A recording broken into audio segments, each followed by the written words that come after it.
In today's video, we are going to share 9 benefits of massage for the mind and body. For the mind, it helps to reduce cortisol, which is our stress hormone. Stress can manifest in the mind as worry, anxiety, and fatigue. It can help to release dopamine and serotonin, hormones which may improve overall mood. It lowers feeling of depression and anxiety by relaxing the muscles, which in turn relaxes and unwinds the mind. And it can build an emotional connection between people through human touch. For the body, it helps to reduce cortisol.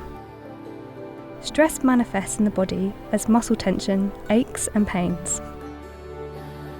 It increases blood flow and joint mobility, stimulates lymph flow to help with the removal of toxins and boost immunity. It strengthens and tones muscles, and it can lower blood pressure, improve circulation, energy levels and sleep.